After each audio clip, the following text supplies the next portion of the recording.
So, on quiz 4.1 to 4.3, we're going to look at number 5. For the function f of x equals x to the 4th minus 4x cubed.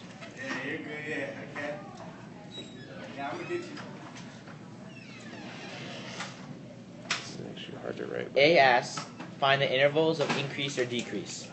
To do that, first we need to find the derivative of the function.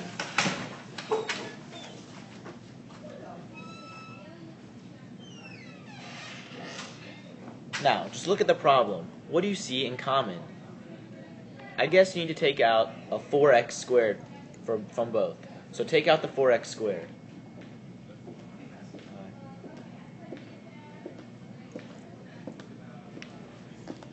So you have x minus 3. We're taking a video. Yeah. So when does this function equal 0? This equals 0 when x equals 0 or when x equals 3. Crap. How do you move it?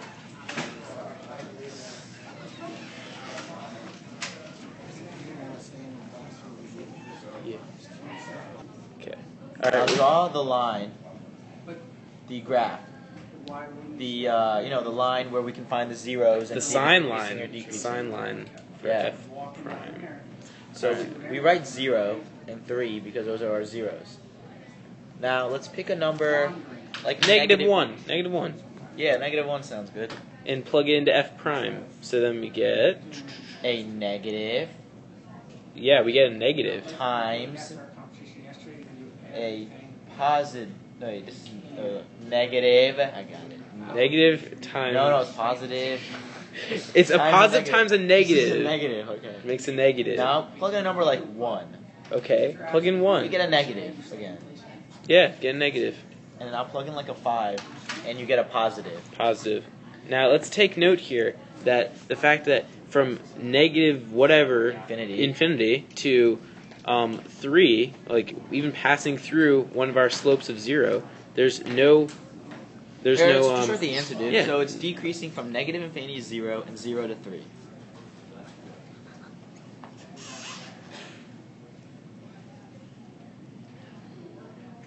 And increasing from 3 to infinity.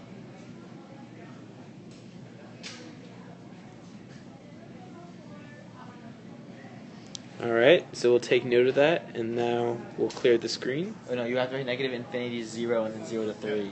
That's a common mistake. It's okay, he made a mistake. It's cool. So now B says find the local max and min. So we saw it went from negative to positive. So when it goes from a negative to a positive, that's a min.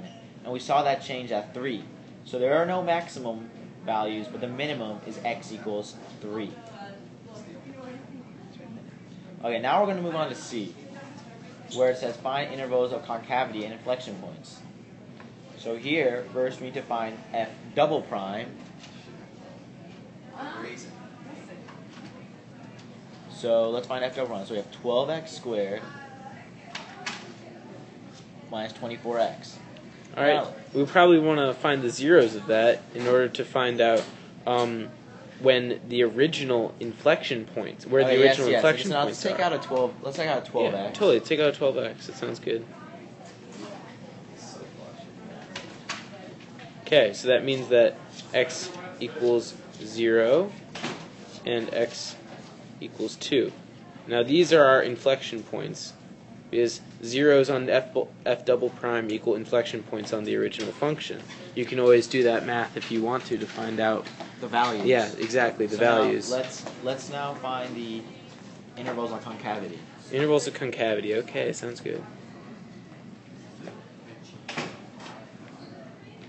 Alright, we're going to draw another sign line for f double prime. And then we'll just sign when it's 0 and it's 2. Alright, so let's plug in like negative 1. 4. Let's plug in negative 4. I like negative 4. So I guess you get a negative times a negative. No, it's a negative times a positive. No, Oh no, negative times a negative. it's positive times a negative. Positive times positive. Positive times positive. It's a positive. It's positive, definitely. Alright, now let's plug in like 1. And you get Negative Totally. Plug in like 6 and you get positive. 6 is like positive. Concave up from negative infinity to 0, and from 2 to infinity. And concave down from 0 to 2.